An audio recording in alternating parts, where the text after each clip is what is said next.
여러분의 인생을 이렇게 돌아보면 여러분이 계획한 대로 다 되었던가요? 아마 대부분은 내가 계획한 대로 안 된 것 같아. 그런 일이 훨씬 더 많은 것 같아. 이런 고백을 할지 모르겠습니다. 때로는 열심히 기도하고 하나님의 뜻인 줄 알고 했는데 길이 막힐 때 우리 낙심하기 쉽습니다. 근데 나중에 지나고 나서 보면 하나님께서 이래서 내가 계획한 길을 막으셨구나 라는 것을 깨닫게 되죠. 사도 바울도 마찬가지였습니다. 사도 바울도 자기가 계획한 대로 준비한 대로 열심히 전도하러 나갔는데 하나님이 길을 막으셔서 가다 보니까 하나님이 이래서 내가 계획한 것들을 막으시고 이렇게 인도하셨구나라는 것을 보게 되죠. 오늘 우리가 읽은 본문은 바울이 2차 전도 여행에서 빌립보라는 곳에서 만난 사건들을 기록하고 있는데 가서 보니까 하나님이 왜 자신의 계획을 막으셨는지를 깨닫게 되는 겁니다. 우리가 지난 시간에는 바울이 2차 전도 여행을 막 시작하는 장면을 살펴보았습니다. 그런데 이 과정에서 하나님의 특별한 섭리가 있었음을 발견하게 되었죠. 특별히 마가 요한을 2차 전도 여행에서 데리고 갈 거냐 말 거냐 이 문제를 가지고 바울과 바나바가 심히 다투고 갈라섰다 그랬어요. 근데 바나바가 먼저 계획된 여정대로 출발을 하게 되자 바울은 그 길을 똑같이 따라갈 수가 없어서 역순으로 육지로 2차 전도 여행을 시작하는 것을 보게 됩니다. 두 가지 일이 일어났는데 첫 번째는 이렇게 선교의 코스가 바뀌었다라는 것이고 두 번째는 뜻밖의 하나님께서 예비한 일꾼들을 만나게 되었다라는 것이었습니다.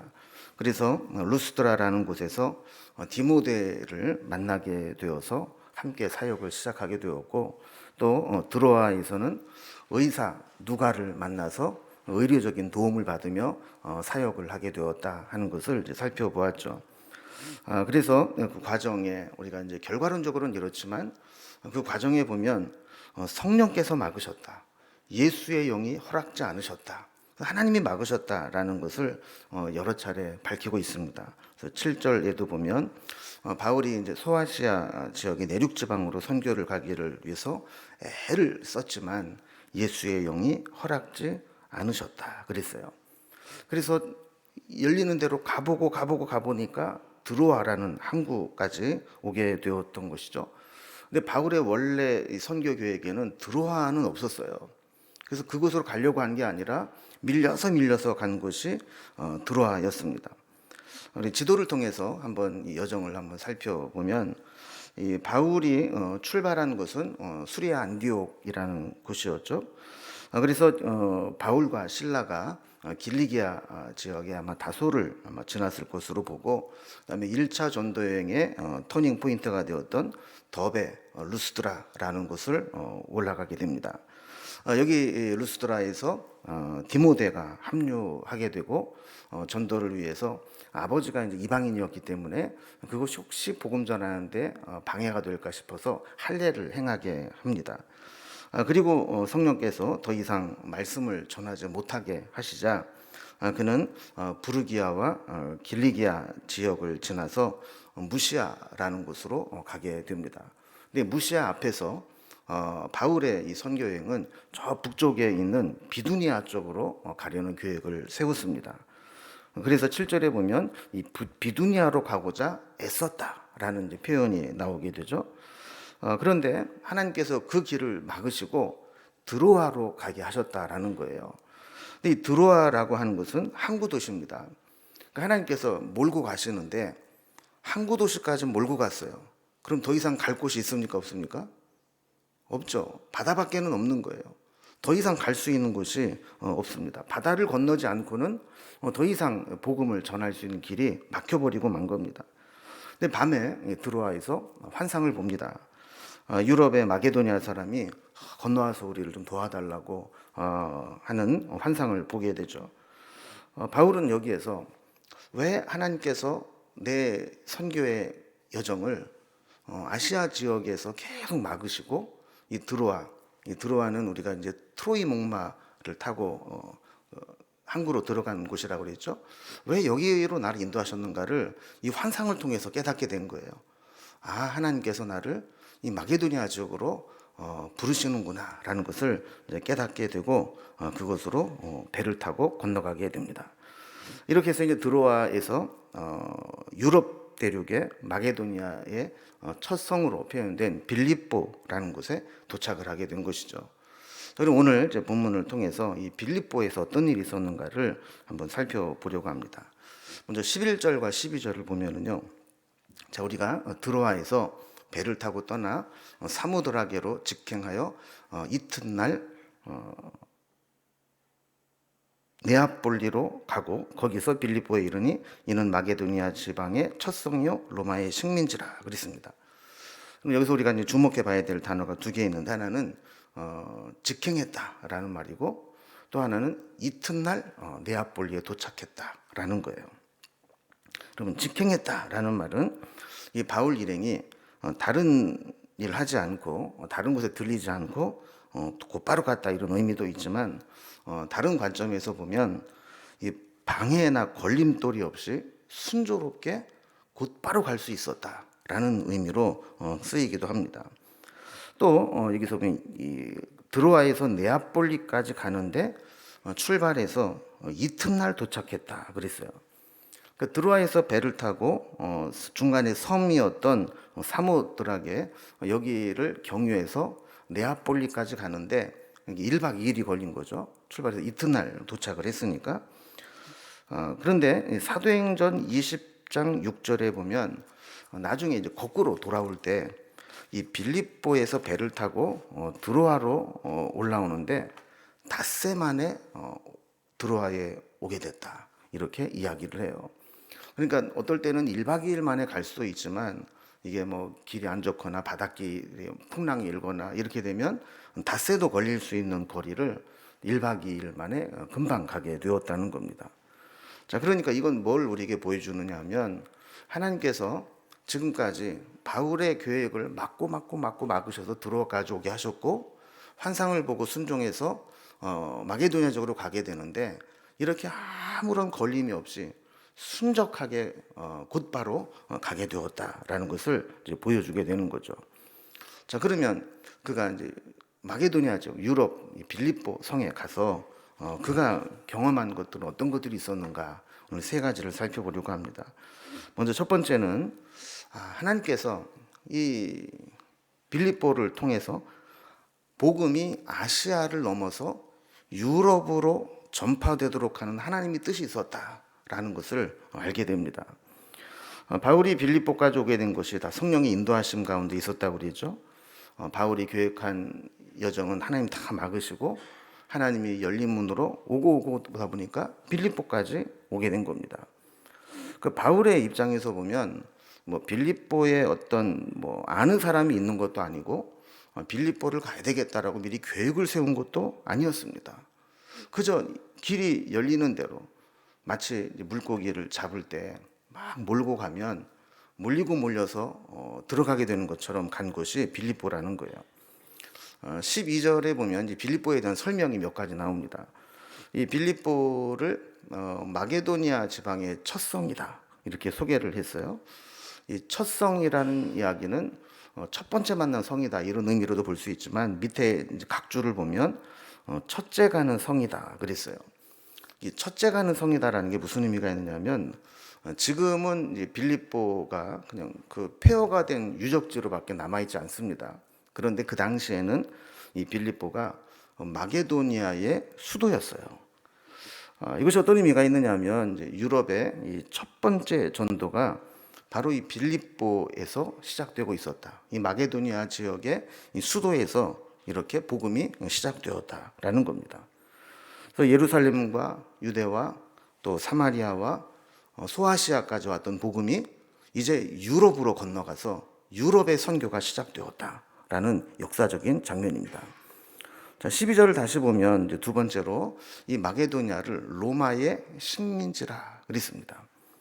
이 말은 빌립보가 단순히 뭐 로마의 식민지 중에 하나였다 이거를 얘기하는 게 아니라 이 빌립보가 로마와 연결이 되어 있다라는 겁니다.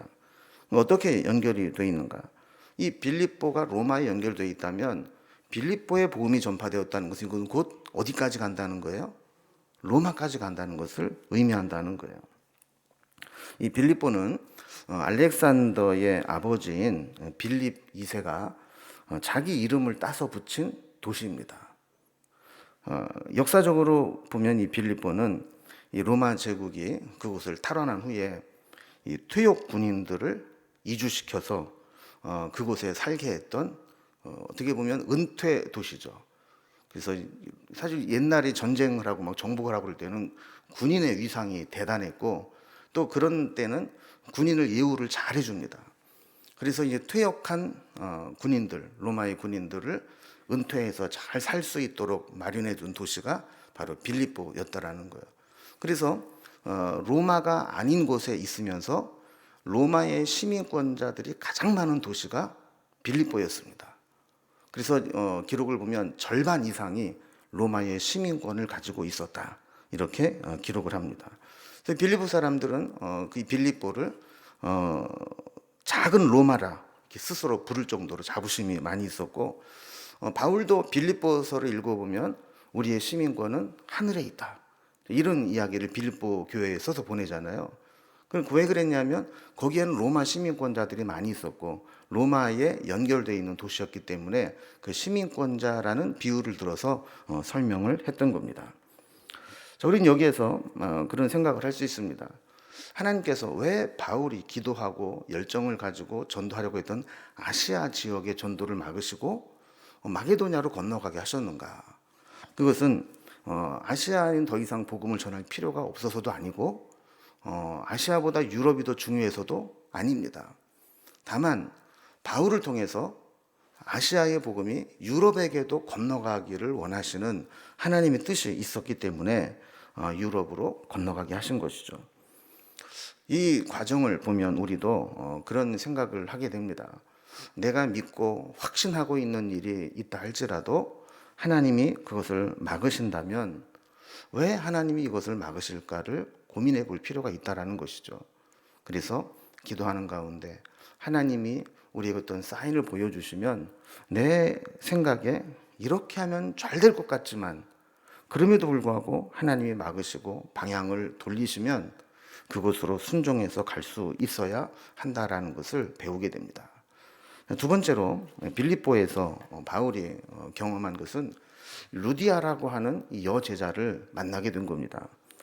하나님의 일은 종종 사람을 통해서 이루어질 때가 많습니다. 그래서 뭔가 하나님이 일을 하실 때에는 그 일을 함께 할 수 있는 동역자들을 붙여주시고 그 동역 사람들이 모여서 그 일을 하게 하시는 거죠. 바울이 2차 전도여행을 계획하면서 처음에 계획했던 일이 막히게 되어서 하나님이 열어놓으신 길로 가게 되었을 때, 그래서 바나바와 결별하고 육로를 통해서 오게 되었을 때 하나님이 만나게 한 사람이 누구였어요? 루스드라에서 디모데를 만나게 했다고 그랬죠. 그리고 드로아까지 왔을 때 의사 누가를 만나서 지난 시간에 살펴본 대로 주어가 우리가 바뀌었다는 얘기는 사도행전의 저자인 누가가 거기부터 함께 동행하고 있었다는 것을 보여준 거라 그랬잖아요. 이게 만나게 됩니다. 또 하나님께서 열어놓으신 유럽에 마게도냐 빌립보로 와서 보니까 누구를 하나님 예배해 놓으셨어요? 루디아라는 여인을 예배해 놓은 겁니다.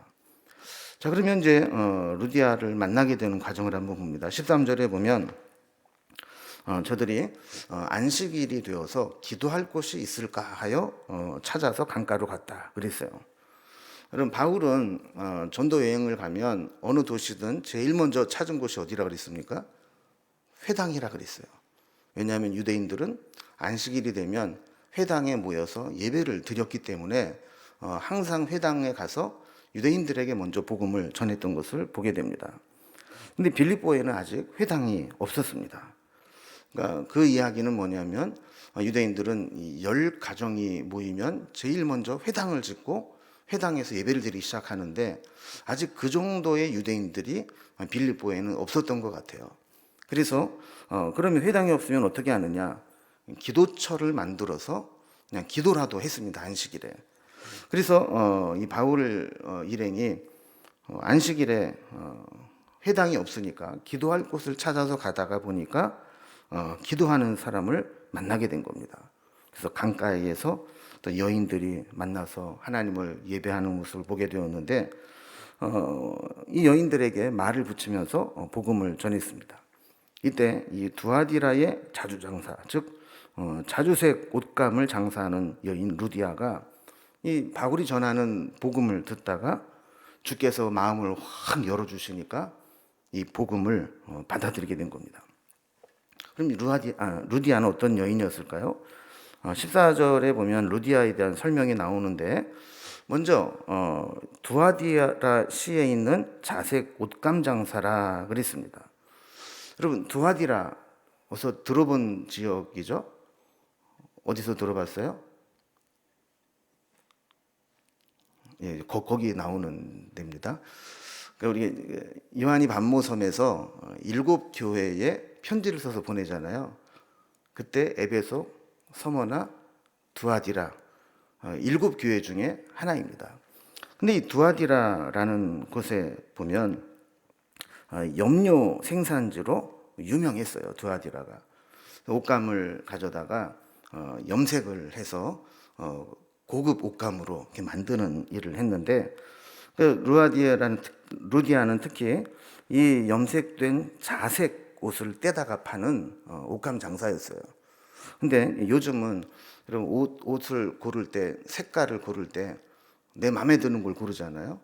근데 옛날에는 옷감의 색깔을 마음대로 못 골랐어요.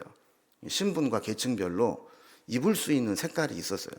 근데 자주색 옷은 왕이나 귀족들만 입을 수 있는 옷감이었습니다. 그러니까 요즘으로 말하면 뭐 무슨 빗동이나 뭐 그런 명품 있잖아요. 아주 귀부인들, 돈이 있고 지체 높은 귀부인들만 입을 수 있는 그런 옷감을 떼다가 파는 역할을 했어요. 그래서 두아디라에서 자색 염색을 한 고급 옷감을 떼다가 이 마게도니아의 수도였던 이 빌립보에서 귀부인들에게 파는 그런 일들을 했었던 것이죠. 또 14절에 계속 보면 이 루디아는 하나님을 섬기는 자다 이렇게 기록을 하고 있습니다. 유대인이라는 설명이 없는 것으로 보아서 이 루디아는 유대인은 아니었고 이방인 중에서 하나님을 알게 돼서 유대교로 개종한 사람으로 보여집니다. 그러니까 원래는 유대인이 아니었지만 어떻게 하나님을 알게 되어서 유대교로 개종을 하고 율법을 지키며 경건하게 살고 있었다는 것이죠. 자, 그리고 14절에 보면 이 루디아는 바울의 말을 들을 때 주께서 그 마음을 열어서 그 말을 따르게 되었다라고 기록을 하고 있습니다. 여러분 말씀을 들을 때 말씀의 마음이 열리는 것이 큰 은혜입니다. 주시는 말씀에 이렇게 아멘 할 수 있다는 것은 이미 열려 있는 거 아니겠어요? 아멘의 반대가 누가 그래요? 노멘이라고 그러더라고요. 그래서 뭐 아무리 말씀을 전해도 속으로 그냥 노 하고 있으면 그 말씀이 뿌려지지가 않고 심겨지지가 않는 거죠. 그 말씀이 들려지지 않으면 여러분 영의 양식이 메말라지게 되고 영적인 금식을 하게 되는 겁니다. 그러니까 그 마음이 심령이 얼마나 강팍하고 황폐해지겠어요. 그럼 어떤 사람은 말씀을 들어도 아무런 감동이 없습니다. 여러분 감동이 없으면 결단이 없습니다. 결단이 없으면 신앙생활을 아무리 오래 해도 변화가 없습니다. 그런데 그런 심령에 하나님께서 마음을 열어주시면 말씀이 어느 순간 들리기 시작합니다. 그리고 들려주는 말씀이 깨달아지게 됩니다. 그리고 깨닫는 말씀에 나도 모르게 아멘 하게 됩니다. 꼭 뭐 목소리로 아멘 안 해도 마음속에 여러분 사실 아멘이라는 뜻이 진실로 그러합니다. 동의합니다. 이런 뜻이잖아요. 고개가 끄덕끄덕거려지고 동의가 되고 말씀에 설득이 되고 그 말씀에 내가 논리적으로 굴복하게 되는 그런 일들이 일어나게 되는 거죠. 여러분 신앙이 성장하고 은혜 받는 사람들에 보면 말씀을 받아들이는 자세나 태도가 다릅니다. 그래서 이 루디아는 마치 스펀지에 물을 빨아주듯이 하나님께서 그 마음을 확 열어놓으니까 바울이 전하는 말씀이 그 심령에 막 들어가게 되는 거예요.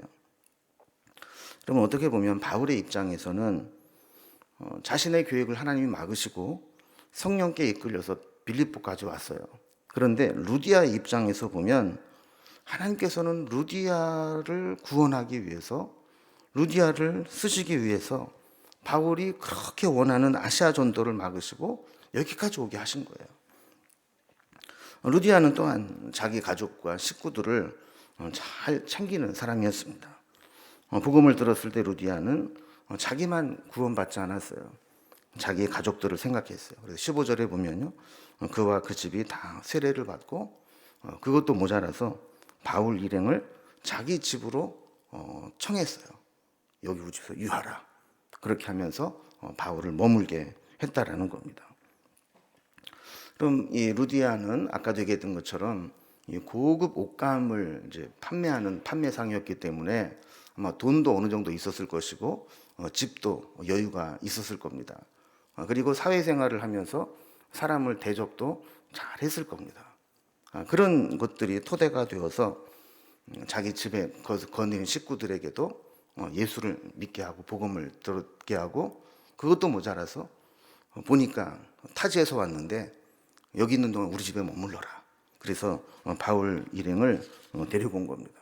이야기를 듣고 보니까 성령의 인도하심을 받아서 빌립보까지 오기는 왔지만 뭐 아는 사람도 없고 머물 것도 없고 또 앞으로 어떻게 된 계획도 없었다는 것을 알게 된 거예요. 그래서 자기 집에 머무르겠는데, 여러분 놀라운 것은 이렇게 해서 모인 루디아의 집이 빌립보 교회의 시작이 되었습니다. 조금 더 의미를 부여하자면 유럽 최초의 교회가 이 루디아의 집에서 시작이 된 겁니다. 저는 그런 생각을 해봤어요. 루디아 한 사람의 헌신으로 인해서 유럽 최초의 교회가 세워지는 은혜가 있었던 것처럼 우리의 인생 가운데에도 뭔가 우리의 헌신이 하나님의 놀라운 일들을 이루어낼 수 있는 도구가 되면 좋겠다 하는 겁니다. 여러분, 우리가 이제 이 말씀을 들으면 나는 뭐 루디아처럼 돈도 없고 뭐 능력도 없고 내가 할 수 있는 거 없어 이렇게 생각할지 모르지만, 사실 루디아가 한 거를 가만히 보면은요, 뭐 엄청난 돈을 내서 교회를 건축한 것도 아니었어요. 또 뭐 하던 일을 내팽개치고 뭐 신학을 공부하고 율법학교에 들어가서 공부를 한 것도 아니었어요. 그저 말씀이 들려질 때 말씀에 순종했고 말씀을 전하는 주의 종들을 잘 자기 집으로 대접해서 말씀을 들었는데, 이렇게 모이게 된 것이 유럽 최초의 교회를 만드는 그런 일이 되었다라는 거예요. 여러분, 우리도 뭐 거창하고 뭐 대단한 충성을 하지 않아도 내가 할 수 있는 상황 가운데서 뭔가 최선을 다해 주님을 섬길 때 어쩌면 그 자리가 하나님 보시기에는 역사적인 일을 시작할 수 있는 그 자리가 될 수도 있다는 것을 우리에게 보여주고 있습니다. 세 번째로 바울이 빌립보에 갔을 때 경험한 것은 이 점치는 귀신 들린 여종을 만나게 된 겁니다. 루디아의 집에서 교회를 시작하게 된 바울 일행은 16절에 보면 기도하는 곳에 가다가 점치는 귀신 들린 여종을 만났다 그랬어요. 아마도 일주일의 시간이 있었던 것 같아요. 루디아를 만나고 난 다음에 그 다음 안식일에 기도처에 갔는데, 가다가 이 점치는 귀신 들린 여종을 만나게 됩니다. 나중에 보니까 이 여종을 이용해서 돈벌이라는 사람들이 있었던 거예요. 그래서 이 여인은 사람에게도 종이 되었고 귀신에게도 종이 된 가장 비참한 인생을 살고 있었습니다. 여러분, 요즘에도 뉴스에 종종 보면 힘없는 사람들을 노예처럼 데려다가 비참한 인생을 시키는 사람들이 있지 않습니까? 뭐 신안군 염전 소금 노예와 같은 이런 뭐 좀 약간 장애가 있는 분들을 유괴하듯이 꿰어서 취직시켜주겠다 데리고 가서는 그냥 혹사를 시키고 임금도 체불하고 시간도 거의 잠자는 시간 빼놓고는 노동을 시키고 이렇게 노예부리를 하는 사람들이 있습니다. 이런 사람들은 인간답게 사는 것들은 불가능한 일이죠. 이 여인도 마찬가지였습니다. 귀신에게 종살이를 했습니다. 거기다가 사람에게 팔려 다녔습니다. 근데 가만히 보면 이 점으로 그 주인들에게 큰 이익을 주는 자라 이렇게 이야기를 했어요. 여기 보면 주인들에게라고 복수로 되어 있는 것으로 봐서 이 여인은 주인이 한 사람이 아니었던 겁니다. 그러니까 귀신이 들려가지고 점을 봐주니까 얼마나 용하다고 소문이 났겠어요. 그러니까 이제 사람들이 많이 몰려오게 되고 이 여인은 귀신에게 시달리고 귀신의 힘으로 점을 봐주지만 이게 그 주인의 입장에서는 이 돈벌이가 되니까 계속해서 기계처럼 돈벌이로 삼았던 거죠. 그러다 보니까 몸값이 올라가고 한 사람이 감당하기 힘든 몸값이 되니까 여러 사람들이 함께 이 사람을 공동 소유하면서 괴롭혔다라는 겁니다. 이렇게 한 사람이 몸값을 대기 힘들 정도로 점을 잘 쳤다는 얘기는 반대로 말하면 그만큼 센 귀신이 들렸다라고 볼 수도 있는 거죠. 그러니까 여러분 보세요. 귀신에게 참 씌여가지고 자기 인생도 없이 시달리는 인생이 얼마나 괴롭겠습니까? 근데 17절에 보면은요, 이 귀신 들린 여종의 모습이 일반적인 귀신 들린 사람과는 좀 달랐어요. 이 바울과 그 일행을 따라다니면서 막 소리를 지르는데 뭐라고 소리를 질렀냐면 이 사람들은 지극히 높은 하나님의 종으로서 구원의 길을 너희에게 전하는 자라 그랬습니다. 근데 한두 번 얘기하는 게 아니고 18절을 보면 그가 이같이 여러 날을 하는지라 그랬어요. 볼 때마다 쫓아다니면서 막 이야기를 해요. 그러니까 바울이 막 심히 괴로워했다 이렇게 이야기를 하지 않습니까? 여러분 이 보통 귀신하고 뭐가 다른 것 같아요? 보통 귀신은 하나님의 일을 방해합니다. 하나님을 대적합니다. 그리고 거짓말을 합니다. 그런데 이 귀신이 하는 말은 하나도 틀린 말이 없습니다. 그 뭐라고 그랬다고요? 이 사람들은 지극히 높은 하나님의 종으로서 구원의 길을 너희에게 전하는 자라 그랬어요. 그럼 바울과 그 일행들이 지극히 높으신 하나님의 종 맞습니까? 안 맞습니까? 맞죠. 또 그들이 구원의 길을 전하는 것 맞습니까? 안 맞습니까? 맞죠. 그러면 하나님을 방해하고 속이고 거짓말을 해야 되는데 이 사람은 귀신을 통해서 하는 말이 맞는 말만 해요. 근데 왜 바울이 괴로워했다 그래요? 여러분 아무리 맞는 말이라 할지라도 그것이 복음을 전하는 데 방해가 되면 귀신의 짓이라는 거예요. 바울이 얼마나 괴로우면 그만두라고 괴로워했다라고 이야기를 했겠어요. 그럼 이런 겁니다. 그럼 바울이 사람들에게 복음을 전할 때에는 이 복음 메시지가 명료하게 전달이 돼야 돼요. 때로는 설명을 하고 때로는 논증을 하면서 논리적으로 복음을 전해야 되는데 한쪽에서 그럴 때마다 큰 소리를 지르면서 막 이렇게 막 외쳐대면 아무리 맞는 말이라 할지라도 복음을 전하는데 방해가 되는 거예요. 우리 교회는 너무 아멘이 없어서 좀 심심하긴 하지만 또 반대로 너무 시끄럽게 아멘을 하면 그럼 설교가 전달이 잘 안 되잖아요. 그죠? 저는 이제 설교의 스타일이 믿으시면 아멘! 이래가지고 막 아멘을 유도하는 스타일이 아니라 뭔가 이 논리를 가지고 설명을 하는 이제 스타일인데 여러분 할 때마다 중간에서 아멘! 아멘! 그러고 반응을 하면 여러분 들을 때 이게 논리적으로 이렇게 생각이 정리가 돼요? 안 돼요? 안 되죠. 그러면 제가 뭐라 그러겠어요? 아멘 하는 거 좋은데 좀 조그맣게 하라고 그렇게 하지 않겠어요? 그러니까 이게 마찬가지죠. 바울도 복음을 전하는데 이 귀신 들린 사람이 이 사람은 지극히 높은 하나님의 종으로 구원의 길을 우리에게 전하는 자입니다. 계속 쫓아다니니까 바울이 복음을 전하는 내용이 방해가 되는 거예요, 오히려. 여러분, 우리는 칭찬을 좋아하지만 사실 칭찬이라고 다 좋은 게 아닙니다. 마귀가 하는 칭찬은 우리를 넘어뜨리려고 하고 때로는 하나님의 일을 방해하는 칭찬이 될 수도 있기 때문에 그렇습니다. 하나님이 인정해 주시고 칭찬해 주시는 것은 때로 우리를 위로해 주시고 격려해 주기 위해서 우리를 세우기 위한 칭찬이지만, 마귀가 우리를 칭찬해 주는 것은 우리를 교만하게 만들고 넘어뜨리기 위하고 올무에 걸려서 미혹하기 위한 칭찬일 수 있기 때문에 그렇습니다. 그럼 마귀가 하는 전략 중에 하나는 우리에게 막 칭찬해 주고 띄워주다가 일단 거기에 탁 중독이 되고 코가 끼이게 되면 그 다음에는 엄청난 모략으로 뒤통수를 치면서 낙심시키고 넘어지게 만드는 겁니다. 여러분, 막 칭찬에 막 취해 있는데 누군가가 그 칭찬을 그냥 한순간에 무너뜨려 버리면 그 사람은 낙심할 수밖에 없는 것이죠. 이민교회에도 참 불행한 이야기가 있습니다. 목사가 이사 올 때 제일 먼저 가방 받아주고 이삿짐 날라주는 사람을 조심하라, 이런 말이 있대요. 왜 그런 말이 생겼겠어요?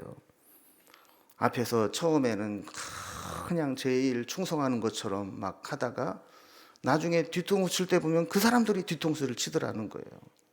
그러니까 너무 앞에서 잘하는 사람 조심해라, 이런 이야기가 나온다는 겁니다.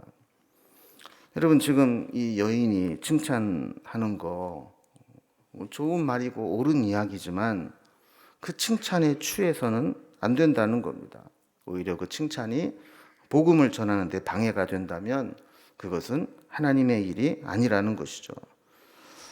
처음에는 바울이 가능하면 이 여인과 부딪히려고 하지 않았을 거예요. 여러분, 사실 귀신 들린 사람하고 무슨 말이 통하겠어요? 귀신 들린 사람하고 이야기를 해보면은요, 늘 제자리를 걷습니다. 말이 안 통해요. 그러니까 때로는 좀 무시하고 잠잠하게 했을 거예요.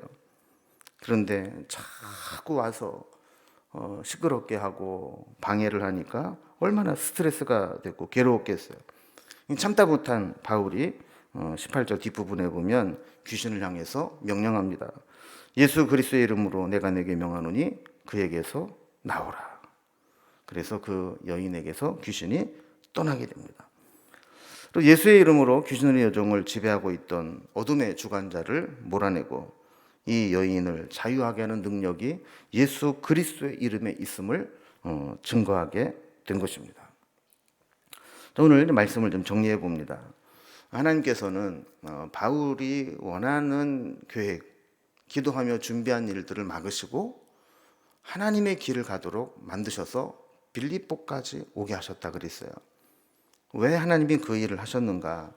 나중에 봤더니 세 가지 사건이 있었다 그랬습니다. 첫 번째는 하나님의 복음이 아시아에만 머물러 있지 않고 유럽으로 건너가게 되는 교두보를 삼기 위해서 하나님이 빌립보로 인도하셨다라는 것을 깨닫게 되었고, 두 번째는 하나님께서 그의 일꾼을 새롭게 붙여주셔서 하나님의 일을 하게 하시기 위함이었다. 그래서 가기 전에는 디모데와 누가를 만나게 하셨고 빌립보에 가서는 루디아를 만나게 하셔서 사역을 하겠다 하는 것이고, 세 번째는 점치는 귀신을 구원해 줌으로써 예수 그리스도의 이름의 능력을 드러내게 되었다라는 것이었습니다.